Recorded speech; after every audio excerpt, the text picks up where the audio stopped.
Donc, on en est à la dernière partie de la deuxième journée de cette rencontre. Et déjà un petit bilan, je crois qu'il y a eu, mais Béa me corrigera, ou Mats, il y a eu un peu plus de 90 personnes, de 90 personnes, donc qui, soit en présence physique ici dans la salle, soit via la connexion Zoom, ont participé en tout ou en partie à cette réunion, donc certainement un peu plus de 90 personnes, de 4 continents, Amérique latine, Europe, Afrique et Asie, avec pour l'Afrique des pays, quand même un certain nombre de pays, puisque Maroc, République démocratique du Congo, Mali, Afrique du Sud, d'Asie aussi, depuis l'Inde, depuis le Pakistan, et Amérique latine depuis l'Argentine et la Caraïbe depuis Haïti. Et une bonne douzaine de pays européens. C'est très important de souligner la présence de nos amis des Balkans qui, hier et aujourd'hui, sont intervenus donc, à partir de la Bosnie, de la Croatie, de la Roumanie, la Grèce. On peut y ajouter la Hongrie. Je ne crois pas que la Hongrie fasse partie des Balkans encore. Et donc, cette catégorie de pays très importants. Et puis, ici, Pays-Bas, Belgique, France, État espagnol, Portugal, Allemagne étaient également représentés au cours de cette réunion. Une série d'organisations différentes, de combats différents, des organisations politiques et des organisations de citoyens, de citoyennes, des mouvements sociaux, soit ayant un long passé, soit des structures qui se sont créées, y compris pour répondre au contexte de la crise sanitaire et multidimensionnelle, et aussi différentes générations, sexe ou orientation sexuelle. Donc, malgré un caractère complexe pour organiser une telle réunion, je dirais un succès significatif de celle-ci. Je ne vous cacherai pas que personnellement j'avais très peur il y a 2-3 jours en voyant toutes les difficultés quand même qui s'accumulaient pour pouvoir tenir une réunion valable. Et en ayant écouté très attentivement et discuté avec différentes personnes ici à propos de la qualité des interventions, franchement, nous n'avons pas perdu notre temps, ceux et celles qui ont fait l'effort, soit de se déplacer, soit de consacrer des heures de leur temps, qui est certainement précieux parce qu'ils ont beaucoup de choses à faire, plutôt que de rester derrière leur écran d'ordinateur ou de se déplacer ici vers cette salle. Alors peut-être pour faire le lien avec la discussion qui a juste précédé, celle sur la taxe, moi je suis de ceux qui depuis 50 ans se battent pour une taxe sur le patrimoine et sur les hauts revenus. Et effectivement, comme l'a dit Germain tout à l'heure dans son intervention, il a dit chaque fois qu'en Belgique on avance la question d'une taxe sur la fortune, on nous dit « Ah, c'est dommage en Belgique, il n'y a pas de cadastre des fortunes, donc on ne peut pas prélever. » Et comme l'a dit Germain, ce sont ceux qui, chaque fois qu'ils ont eu l'occasion de faire adopter une loi pour créer un cadastre des fortunes, au cours des 50 dernières années ou du siècle, on peut parler d'un siècle, ils ont chaque fois abandonné cette idée, jamais elle n'a été mise en pratique. Et c'est pour ça que depuis 50 ans, on a une série à répondre par quelque chose de très pragmatique. Il n'y a pas de cadastre des fortunes, mais on peut exiger une déclaration, alors, il peut y avoir une décision indépendamment du cadastre pour exiger une déclaration de patrimoine en disant que l'État se réserve le droit, le pouvoir public, de demander aux assurances exactement ce que les personnes au-dessus d'un certain niveau de patrimoine et de revenus couvrent auprès de leurs assurances. Alors vous savez, quelqu'un peut avoir tendance dans sa déclaration à sous-estimer la valeur de sa propriété, la valeur de ses bijoux, la valeur des œuvres d'art qu'il y a dans sa maison. Je parle des riches, évidemment, de cette petite minorité. Mais quand il s'agit de se protéger par rapport au vol ou à la destruction, il n'y a pas sous-évaluation. Et donc, les pouvoirs publics pourraient requérir des assurances la communication des montants couverts. Et on ne pourrait pas invoquer le secret bancaire, etc., parce qu'on ne le demanderait pas aux banques, on le demanderait aux assurances. Et donc, on a répondu ça périodiquement, on va encore le redire, parce que c'est tout à fait faisable. Quelqu'un de la France insoumise disait, après la Première Guerre mondiale, on a pris des mesures fortes. On en a pris aussi après la Deuxième Guerre mondiale, en Belgique. Très forte derrière contre ceux qui s'étaient enrichis par le marché noir. Et oui, on est dans une situation, ils ont parlé eux-mêmes de guerre. La crise a des effets dramatiques sur l'exercice des droits humains fondamentaux. Des gens en souffrent éminemment et cette souffrance est totalement inégalement répartie selon qu'on soit riche ou pauvre. Les effets de cette crise... Moi, je suis un lecteur assidu du journal Financial Times, qu'on pourrait surnommer ou renommer Financial Crimes, crimes financiers, au lieu de temps financier. Et là, vous pouvez lire que la crise, par exemple, de transport aérien, qui est une réalité au niveau de masse, est contrebalancée par une explosion des voyages en jet privé, parce que les riches cherchent même plus à voyager, ils veulent pas voyager en première classe parce qu'ils pourraient rencontrer des gens dans l'aéroport et contracter le Covid. Et donc, ils louent beaucoup plus de jets privés, s'ils n'en ont pas déjà un, évidemment, et une partie d'entre eux en ont, évidemment. Bon, donc, ça demande donc effectivement de réunir des forces autour d'un programme. La taxe est un élément d'un programme d'ensemble.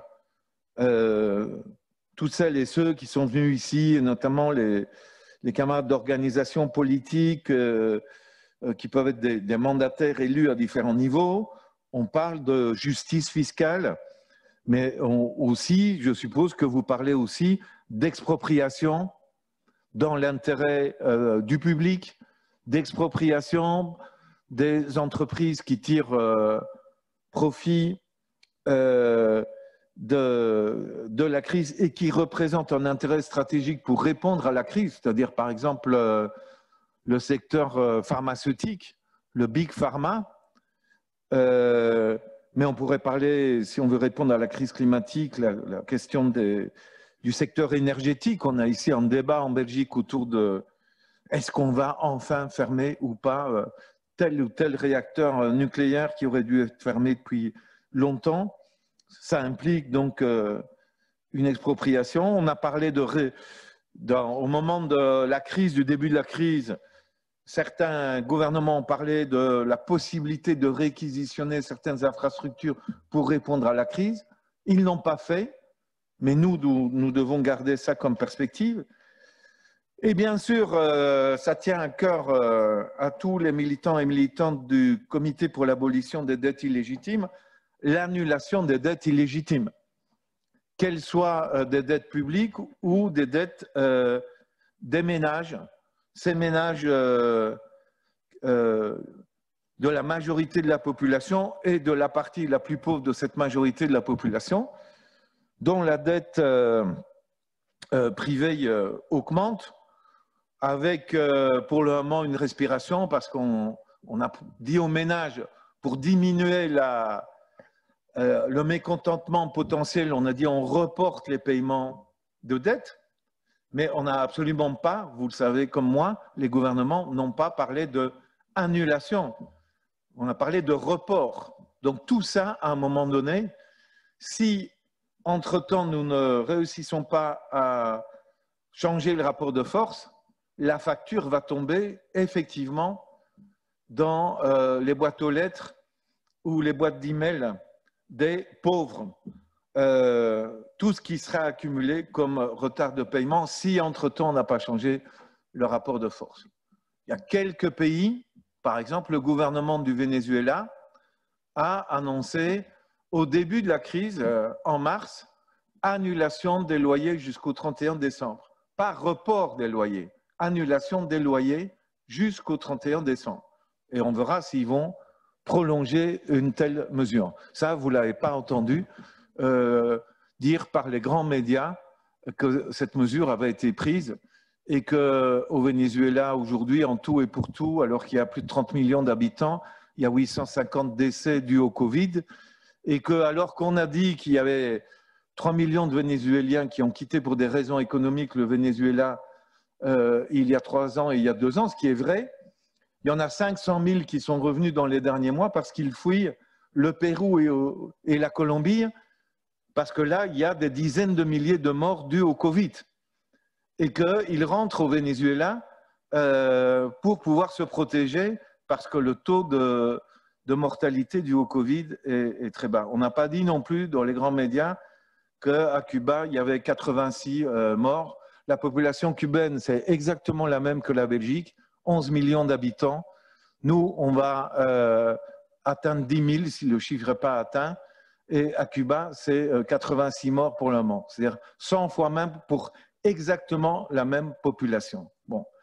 Mais on ne le dit pas sur les médias, dans les grands médias. C'est pour ça que je le dis ici à cette tribune pour qu'on le répète autour de nous quand même.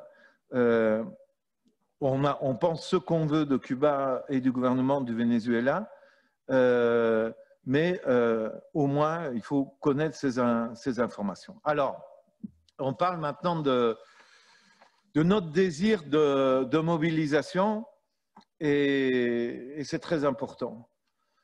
Et nous savons que nous sommes dans des circonstances très difficiles. Il y a eu toute une série de descriptions qui ont été faites. Et la camarade d'Espagne n'a pas bluffé sur les difficultés de mobiliser, alors qu'il y a eu des marées blanches pour la santé en Espagne avec des dizaines de milliers de personnes.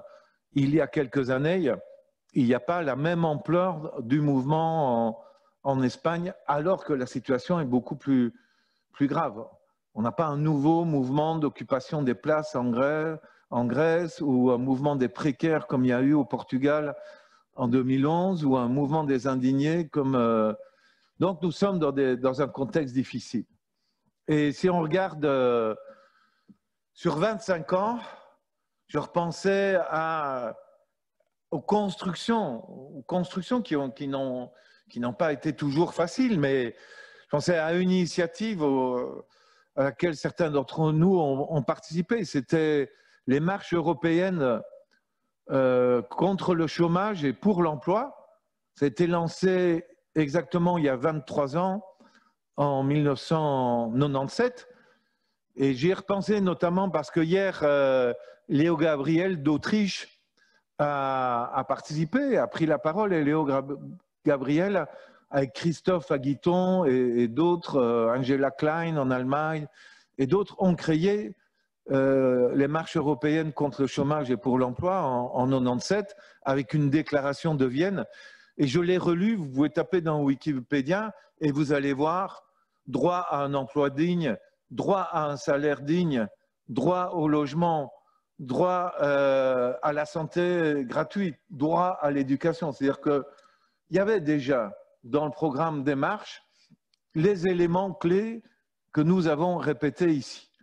Et puis on a eu une dynamique ascendante avec les mobilisations autour de Seattle en 99 et contre l'accord multilatéral sur les investissements, la création du Forum social mondial, les grandes mobilisations contre le G7 à Gênes en juillet 2001 et une phase ascendante du mouvement social européen, certainement, je dirais, jusqu'en 2006, avec la rencontre d'Athènes sur l'aéroport d'Athènes qui venait d'être fermé, Hellénico, où il y a encore eu 30 ou 40 000 personnes pour participer à une manifestation. Je pense même qu'on a été quasiment 60 000 dans les rues d'Athènes pour ce dernier grand forum social européen.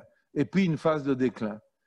Puis le mouvement des indignés, qui a donné une relance, le mouvement de la jeunesse contre le climat, les grèves de femmes en Espagne, les femmes en noir en Pologne, et le mouvement aussi social en Irlande contre certaines taxes et sur les tentatives sur la question aussi de l'avortement, etc. Et dans ce contexte de crise, effectivement, jusque maintenant, n'ont pas surgi de nouveaux puissants mouvements et de puissantes mobilisations. Et on se rend compte que les mesures de confinement sont d'une certaine manière utilisées pour aller encore plus loin dans les limitations des possibilités de mobilisation et d'expression, y compris par des formes de désobéissance citoyenne par rapport aux injustices. Mais on est là pour essayer une nouvelle fois de contribuer à relancer un processus parce qu'on n'est pas fatigué. Certains d'entre nous qui ont atteint déjà un certain âge, on n'est pas fatigué de lutter. Et puis, il y a les jeunes générations qui sont tout à fait disposées sur des thématiques anciennes, mais de manière nouvelle, reprendre ces thématiques et relancer le processus. Alors ici, il y a différents acteurs, différents réseaux. Je propose qu'on ouvre un temps de discussion. On a invité Sébastien Franco de l'Alter Summit. Catherine Samari en a parlé pour que Sébastien nous dise quelques mots en quelques minutes la situation de l'Alter Summit. Et on va ouvrir le temps pour voir comment, dans ces conditions qui ne sont pas faciles, on peut favoriser des initiatives. On a parlé réseau logement, réseau santé, etc. Réseau de défense du droit d'asile, les initiatives importantes qui sont prises là-dessus, réseau pour la justice fiscale. Donc, et puis on a parlé de rendez-vous, Miguel a proposé un rendez-vous, et donc voilà.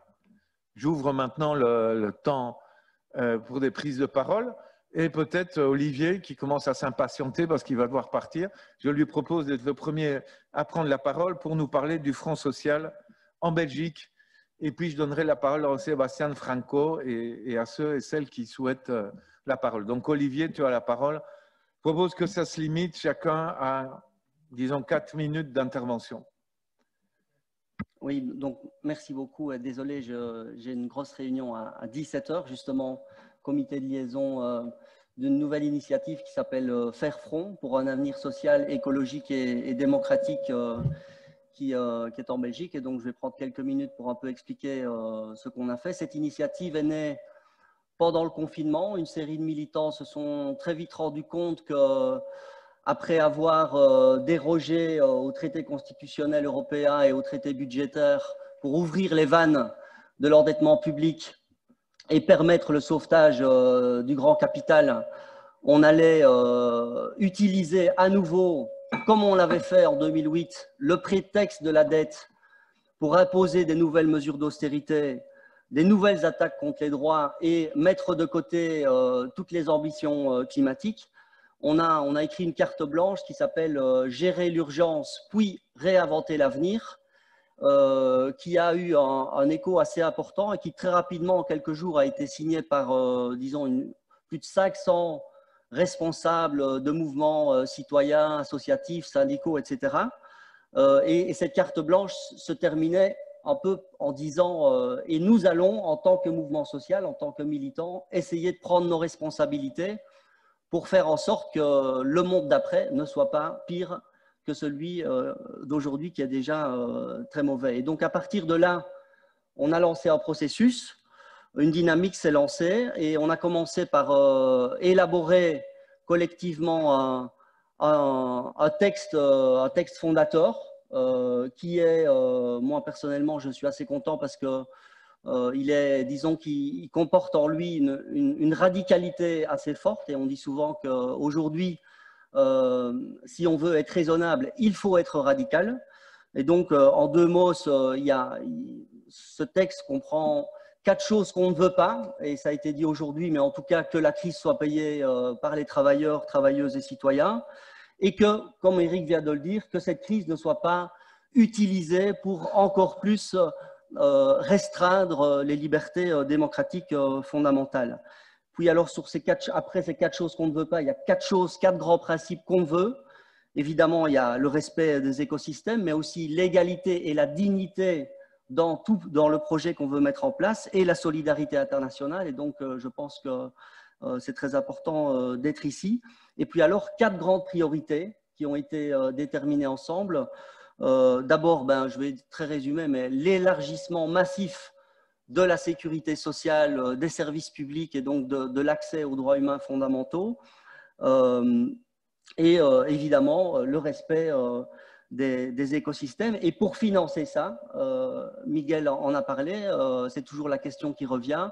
Il y a 2 grandes priorités. D'abord, la remise en cause de la logique néolibérale européenne pour libérer de nouvelles marges de manœuvre. Et le deuxième point, faire payer les riches, notamment par des réformes fiscales importantes, mais aussi en remettant en cause le paiement de la dette qui est un outil au service des puissants.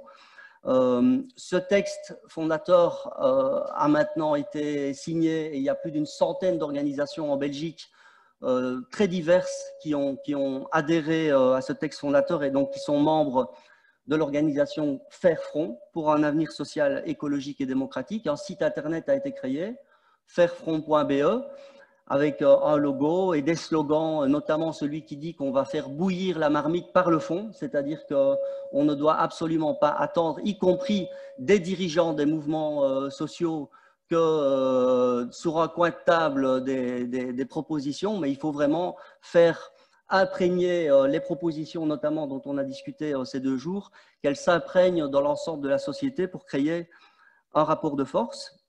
Et donc, on y travaille.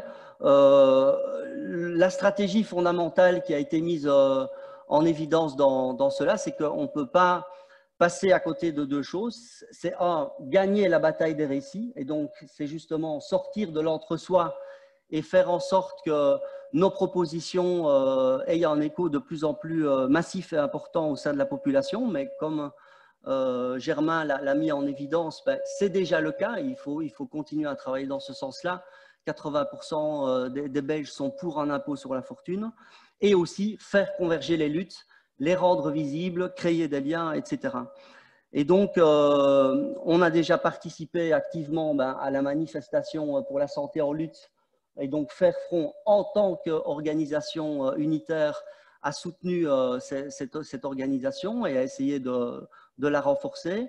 Il y a maintenant le 17 octobre qui arrive, vous savez, c'est la journée internationale de la lutte contre la pauvreté, les inégalités, la précarité qui arrive. Et donc, on est en train de travailler à cela avec toutes les organisations, y compris écologistes, pour voir comment on peut faire converger toutes ces luttes-là, les rendre visibles, l'agenda des luttes, etc. Et donc, c'est un mouvement jeune, il a quelques mois. On ne sait pas si on va réussir. On fait ce qu'on peut, mais pour l'instant, je dois dire que la dynamique est très bonne. On a des grands défis à relever. Comme Eric l'a dit, ce ne sera pas la première tentative qui est lancée, mais en tout cas, elle a le mérite d'exister et pour l'instant, je dois dire que ça marche plutôt bien. Évidemment, il y a des défis importants. C'est que pour l'instant, en Belgique, c'est surtout la Belgique francophone qui est présente dans ce mouvement-là, mais donc on a déjà des contacts avec les camarades des mouvements sociaux flamands. On va voir comment faire évoluer ça. Et évidemment, au niveau européen, c'est très important pour nous. La solidarité internationale fait partie des priorités du Front aussi. Et donc, je pense que notre présence, enfin, la présence du Front sera très attentive à l'évolution de ces 2 journées. Et par exemple, une proposition très concrète, c'est que je sais qu'en France, il y a le même genre d'initiative qui a été lancée et qui s'appelle Plus jamais ça. Et donc aussi avec un regroupement très large de syndicats, de mouvements associatifs, écologistes, etc. Et donc, je pense que ce serait une bonne idée d'avoir peut-être une sorte en tout cas, de créer des liens, une sorte de coordination entre ce genre de dynamique qui se crée dans les différents pays européens pour pouvoir avoir des impacts importants. Et donc voilà, je m'arrête là. Je ne sais pas, je crois que j'ai été moins long que prévu, mais c'est très bien comme ça. Merci, Olivier. Sébastien? Allô? Oui. Voilà, ben, merci Eric et merci à l'organisation de donner quelques instants aussi pour vous donner quelques informations sur la situation du réseau Altersummit, mais surtout de manière plus intéressante, les perspectives que l'on est en train de discuter en ce moment. Donc, tout d'abord pour dire que, évidemment, la pandémie a été difficile pour tout le monde, particulièrement, je pense, pour les réseaux internationaux comme Altersummit, nous qui avons l'habitude de travailler à des rencontres internationales. On doit se réhabituer à fonctionner autrement. Comme ici, je pense que c'est un bon exemple et je crois que pour des organisations qui parfois n'avaient pas nécessairement l'habitude de travailler de cette manière-là, c'est un défi d'importance qu'il faut relever. Mais ce n'est pas seulement un défi de fonctionnement, c'est surtout un défi politique où, voilà, avec cette situation, on voit bien l'importance et la centralité des questions internationales, de manière, disons, continentale, aussi européenne. Et cela va en partie à l'encontre avec les difficultés de nos organisations membres, principalement, qui, en tout cas pendant le moment de la pandémie, se sont souvent recentrées sur les questions locales et nationales, avec une nécessité évidemment de répondre aux décisions des gouvernements, etc. Et donc, ça peut nous avoir rendu la tâche un peu plus difficile ces derniers mois, mais je crois que rapidement, les organisations voient la nécessité et l'importance de la lutte et du combat international et vont se donner les moyens de le faire. Donc, concernant les perspectives, pour l'instant, comme je l'ai dit tout à l'heure, nous le discutons au sein du réseau, mais on peut les dégager sur 3 axes. D'une part, l'austérité qui vient, comme le disait le camarade portugais, nous sommes convaincus que l'Union européenne n'a pas abandonné ses propositions d'austérité, mais surtout comment celle-ci va s'articuler avec une sorte de nouveau récit des institutions sur le plan de relance, le pacte vert, la croissance verte, et comment, disons, ces 2 choses vont s'articuler. Et donc, pour nous, ça sera un travail, évidemment, de décrypter les changements ou non de ces politiques-là, les expliquer largement et de manière le plus compréhensible possible, et bien sûr, probablement les dénoncer, étant donné leur impact sur la vie de chacun. Deuxième axe de travail, et je pense qu'il est important et on voudrait y contribuer, c'est l'enjeu syndical. En effet, dans notre réseau, il y a plusieurs syndicats et on souhaiterait pouvoir renforcer cette alliance visant une approche de conflictualité sociale sur les questions de société, à l'encontre des appels que l'on entend de plus en plus souvent, tant au niveau national qu'européen, des élites et du patronat qui nous amènent à construire un nouveau pacte social qui serait, de notre point de vue, démobilisateur et renforcerait surtout le statu quo et la situation d'inégalité. Donc, essayer de construire un discours et une pratique de conflictualité contre ces pièges, ou ce piège que nous pensons être le nouveau pacte social. À ce titre, il y a eu une initiative intéressante cet été au niveau global qui a été le Global Trade Union Assembly. Donc, c'est une initiative lancée par le Trade Union for Energy Democracy des États-Unis, mais donc qui a rassemblé plusieurs centaines de syndicalistes au niveau global et on a pu partager pendant plusieurs sessions online des discussions autour de la nouvelle situation de la pandémie et on a bien vu la nécessité d'une politique, en effet, comme disait Olivier, de radicalité dans ces choses-là. Et ce qu'on a pu noter, c'est une absence, disons, peu de participation des syndicats européens et on aimerait, nous, en tant qu'Altersummit, pouvoir diffuser les propositions qui ont vu le jour là et la participation européenne dans ce genre de forum.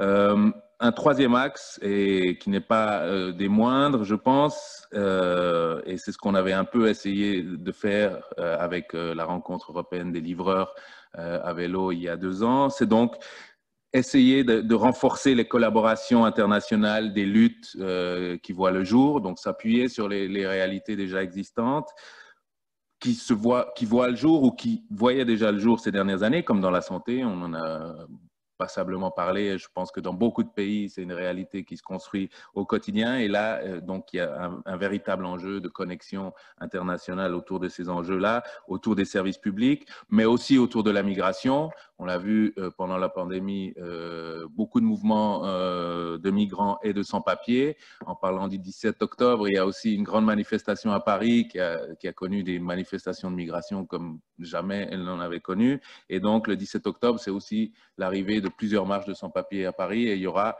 au niveau européen et international un soutien à cette mobilisation. Et j'espère que aussi en Belgique, on pourra, si ce n'est appuyer, au moins avoir une visibilité par rapport à ces combats.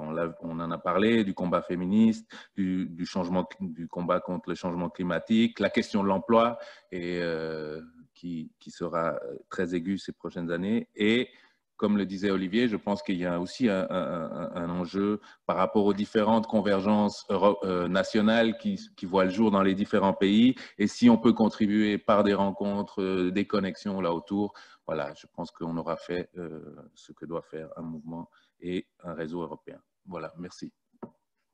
Si bien, Sébastien Franco, maintenant on a 2 demandes de parole via Zoom. Catherine a demandé la parole et Catherine. Donc, Catherine, je t'en prie. Merci, j'espère que le réseau va tenir parce que c'est par intermittence. Alors, je suis absolument ravie que Sébastien ait été là et soit intervenu comme il l'a fait. Avant de venir à cette réunion en coordination avec mes camarades d'attaque, j'ai posé la question sur l'Altersummit et son existence et certains pensaient qu'il était mort. Je constate qu'il ne l'est pas et j'espère que cette initiative sera une étape de coopération et d'étroite mutualisation. Une de mes propositions, c'était justement, et c'est une question donc je pose aussi bien d'ailleurs à Sébastien qu'aux organisateurs de cette réunion, que je remercie vraiment à nouveau, c'est est-ce qu'on ne peut pas imaginer que le site de l'Altersummit, qui a ses dimensions internationales et dans le temps, de coordination des luttes et qui est avec donc plusieurs langues, puisse être un lieu de mutualisation d'autres sites, comme ceux qui existent justement, comme l'a dit Miguel, autour de campagnes spécifiques et qui doivent sortir de leur dimension nationale pour s'européaniser. Donc la question d'avoir un site des sites qui soit alter-européen et alter-mondialiste, c'est-à-dire évidemment qui ne s'arrête pas aux frontières de l'Union européenne telle qu'elle est, y compris sur le plan du continent européen, mais qui ne s'arrête pas non plus au continent européen avec toutes les dimensions internationalistes. C'est un élément essentiel pour la visibilité et des campagnes pour avoir des ressources en différentes langues et pour poser. Et donc, donc ça, c'est la première proposition, d'essayer de mutualiser ça et de faire en sorte que… alors, deuxième remarque, c'est sur les questions d'Europe de l'Est et des Balkans. Je pense que le saut qualitatif dans cette réunion-ci, c'était l'intervention de nos camarades de Roumanie, qui reflète un véritable réseau, une véritable intervention de terrain avec des dimensions non seulement roumaines, mais évidemment internationalistes, européennes, et la recherche d'alliances qui sont ce que l'on recherche. Donc, je voulais dire que quand on a sur la situation globale, aussi bien que sur les résistances, il a été dit par plusieurs, il y a un sud dans le nord, entre parenthèses, il y a aussi un nord dans le sud, hein, donc des classes dominantes dans les pays du sud, et donc la nécessité d'indépendance aussi dans ce cadre-là. Mais au niveau européen, il y a différentes périphéries à l'intérieur de l'Union européenne, à l'extérieur de l'Union européenne, et notamment, il faut davantage pousser dans les analyses et l'implication des résistances, pas simplement par des individus, mais effectivement par des réseaux. Balkans au sens large, et je peux y contribuer d'une certaine façon. Mais au-delà, il y a un continent avec la crise qui aujourd'hui, après avoir frappé l'Ukraine, traverse la Biélorussie, qui est marqué par des divisions importantes, des recompositions importantes, mais des liens de par en bas qui doivent se nouer jusqu'à la Russie, jusqu'à l'Ukraine, jusqu'au Bélarus, au niveau syndical, au niveau féministe, au niveau associatif. Et donc, je voudrais qu'il y ait un effort particulier pour qu'on cesse de parler simplement du Sud, ou plus exactement qu'on comprenne qu'à l'intérieur du Sud qui est en Europe, il y a l'Est. Et que l'Est, au sens très large, c'est aussi un Est de l'après-1989, un Est de la restauration capitaliste, un Est d'une expérience spécifique, et qu'il faut que dans nos analyses et nos compréhensions, comme ça a été dit par des camarades roumaines, cette notion, y compris d'anticommunisme dans les privatisations, qui est une difficulté des résistances là-bas, soit intégrée. Voilà ce que je voulais dire. Merci. Si bien, Catherine, et on donne la parole à Caterina Gianola, pardon. Non.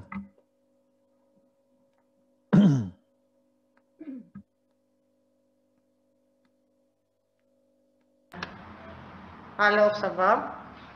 Nous avons dit, avant, quand on a parlé, beaucoup de choses qu'on demande ici, mais nous voulions tourner la revendication taxer les riches, les fortunes et les profits.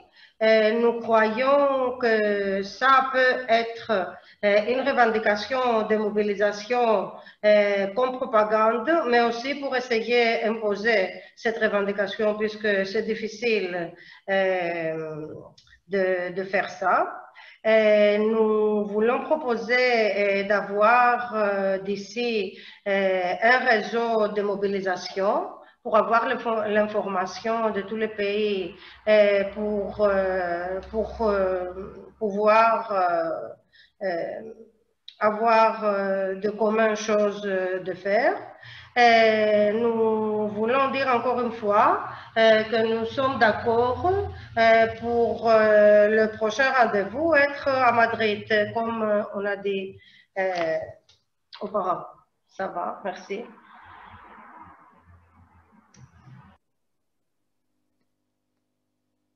Dans les idées ici évoquées tout de suite, il y a la proposition de Catherine de créer des liens à partir du site Altersummit.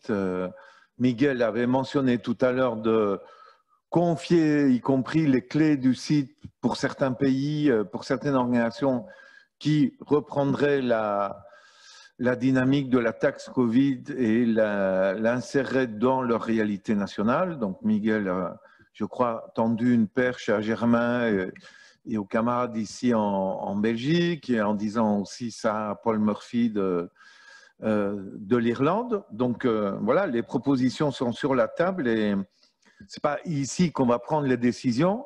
Tout le monde a entendu que les propositions étaient faites et bien sûr, tout ce qui peut favoriser des synergies et des convergences sont absolument à soutenir. Caterina vient de souligner le soutien à la proposition émise par Raúl Camargo de tenir une réunion à Madrid l'année prochaine. Donc, on va prendre note de ça et attendre une invitation là-dessus. Et certainement du côté je peux dire que du côté du CRDTM, on sera tout à fait ouvert à une telle proposition et à voir comment le concrétiser.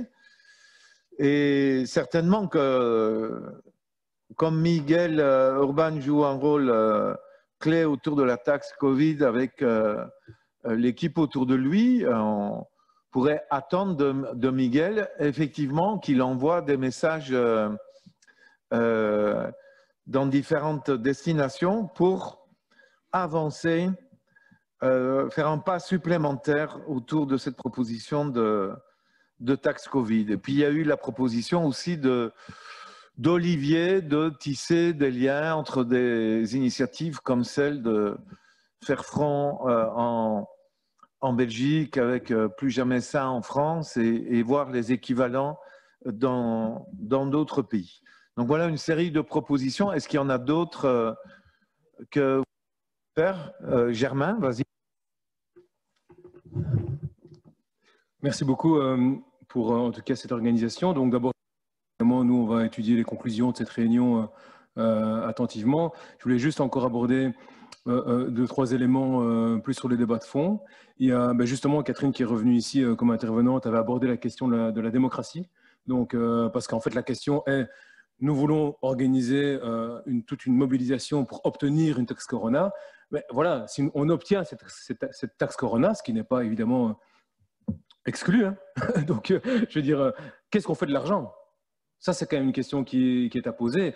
Et le débat a déjà lieu maintenant, puisque maintenant, les institutions européennes, ça se passe aussi dans d'autres continents, sont en train de mettre de l'argent sur la table. Donc, puisqu'elles disent, voilà, on va mettre maintenant 2000 milliards d'euros pour pouvoir justement soutenir finalement l'économie.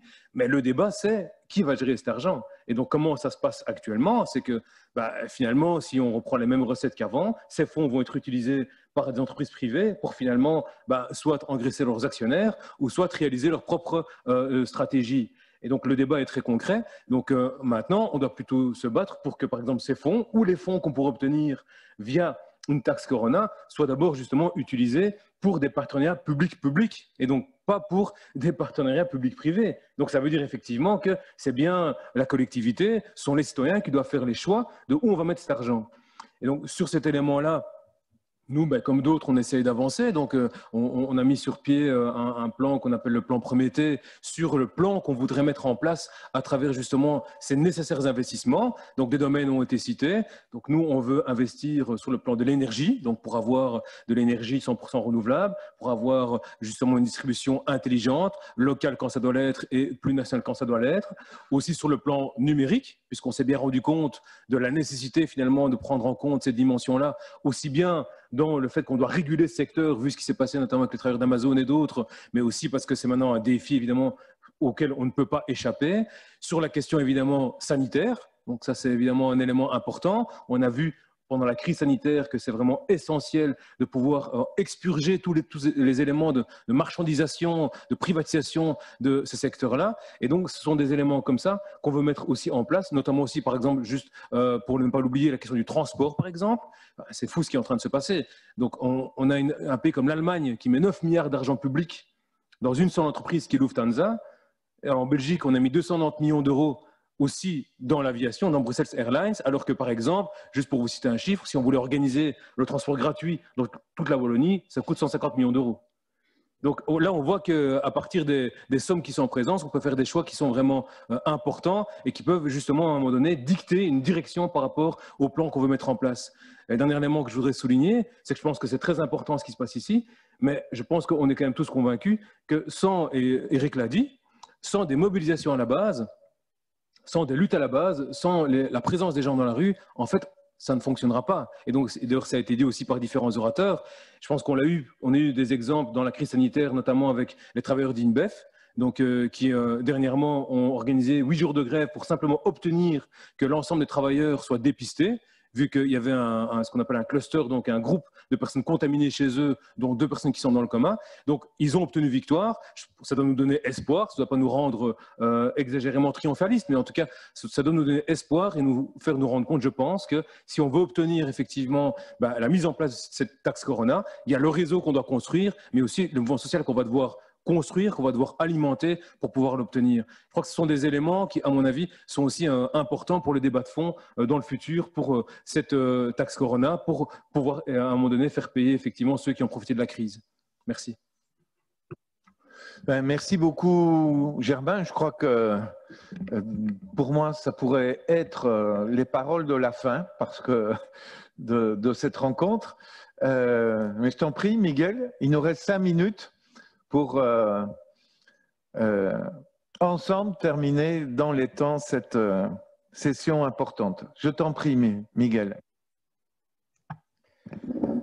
A ver, yo creo que a nivel práctico, en relación a la web, no solo se proponía la cogestión, pero si al menos, si no hay cogestión en la web, por lo menos sí que en la web se reflejaran las diferentes iniciativas de tasa COVID. O sea, si los compañeros belgas nos mandan, o del PTB nos mandan la suya, pues que aparezca. Si los compañeros de Irlanda lanzan su tasa COVID, que la pongan. Los compañeros de Dinamarca la han propuesto. Igual que, por ejemplo, hemos subido las mociones municipales que se han aprobado en España. Eso puede ayudar a que a lo mejor los compañeros belgas la propongan en Bélgica, modificando lo que sea necesario. Si lo fundamental es intentar dar utilidad práctica para la movilización. Y yo creo que esto es un elemento central. Y eso es, de hecho, eso debería ser el eje central. O sea, cómo construimos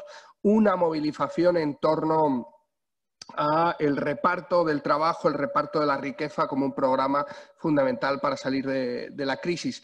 Yo lo que propongo es incorporar algunas de las propuestas, sobre todo el tema de control democrático que decía Catherine y demás. Y si veis en la propia web lo que se dice es fundamentalmente para transición de un cambio de modelo productivo, o sea, todo evidentemente público, o sea, una serie de elementos, pero que se pueden reflejar específicamente. Y yo creo que tendríamos que ver si hay interés en crear como un comité de diferentes países sobre el tema de la tasa COVID para ir preparando no solo el encuentro, sino también procesos de movilización en cuanto se pueda, ¿no? Que yo creo que sería el elemento central. Pero, por ejemplo, ahora mismo en España ha habido, en Madrid, que puede ser la comunidad más neoliberal de toda Europa, ha habido huelgas en sanidad con el tema de las limpiezas de los hospitales y del MIR, de los de los doctores en práctica, de los doctores y doctoras en práctica. Ambas huelgas se han ganado. Y se han ganado en el peor escenario. En ambas huelgas, una de las reivindicaciones era la tasa COVID para el tema sanitario. Porque no hemos hablado, pero lo que decimos es que deberíamos de tener un sistema público, no solo de sanidad, sino también farmacéutico. Claro, porque si no, estamos hablando tanto de vacunas y demás, ¿para qué? ¿Para que se lo gane la empresa Novartis? ¿De verdad? ¿Queremos que se lo gane el dinero Novartis o queremos que sea público? Y eso la gente lo comprende. Incluso se está incluyendo este tipo de reivindicaciones en procesos de lucha y de movilización y de huelga en España. Intentémoslo en otros territorios. Yo creo que puede ser algo que puede surgir. Está aquí Sebastián de Alter Summit. ¿Por qué no un encuentro de sindicatos sanitarios? Claro, o de profesionales sanitarios en lucha. Justamente y uno de los aspectos puede ser la tasa COVID, pero no solo. El tema de la sanidad pública, el tema de las farmacéuticas públicas, ¿sabes? Una serie de elementos que vayan enriqueciendo un programa de lucha, pero sobre todo un proceso de lucha. Yo creo que podría ser también una pequeña conclusión. Nosotros estamos trabajando con diferentes sindicatos en España de la salud en intentar hacer un encuentro europeo en esos términos. Bien, merci beaucoup à Miguel et à tous les apports qui ont été réalisés par chacun et chacune. Nous sommes arrivés à l'issue de nos travaux. Ce n'est qu'une étape. Je crois qu'on est vraiment tous convaincus, chacun et chacune, et au niveau de nos différents mouvements, qu'effectivement, sans mobilisation dans les rues, sans grève, il n'y aura pas de changement. Le rapport de force va se modifier positivement si les gens s'organisent, s'ils, par leur réaction, par leur protestation, s'ils s'opposent activement aux politiques qu'on nous impose et qui veulent être approfondies par toute une série d'autorités, qu'elles soient sur le plan de l'Union européenne ou dans nos réalités nationales ou locales. Mais en même temps, tout en sachant que c'est d'abord les mobilisations et que l'aspect spontanéité et auto-organisation sont absolument fondamentaux, on va modestement contribuer à améliorer les relations et les convergences entre nos différentes initiatives et nos différents réseaux. Toute une série de pistes ont été mises en avant, des propositions très claires ont été réalisées, des perches ont été tendues, des mains ont été tendues aussi, et donc on va mettre au mieux en pratique une série d'initiatives, une série de ces idées, tant sur le plan de l'ensemble du continent européen, mais vous savez qu'une structure comme le CADTM est une structure mondiale et que pour nous, cette initiative fait partie d'une démarche mondiale. Elle se fait dans un contexte européen, mais où fondamentalement, nous pensons chaque fois à l'impact sur les pays tiers, sur les peuples qui, historiquement, se sont vus imposer à partir des puissances européennes des processus qui n'ont pas été décidés par les peuples des autres continents. Et donc, nous n'oublierons et nous n'oublions jamais l'importance de nos responsabilités et du travail que nous devons consacrer par rapport aux peuples amis, aux peuples de l'Amérique latine, de l'Asie, de l'Afrique, mais aussi de l'Amérique du Nord. Alors, merci encore à vous pour votre participation. Merci à Zine TV qui a suivi tous les travaux et gravé de manière digitale ceci. Merci à l'équipe des 4 interprètes qui ont permis l'interprétation et à bientôt.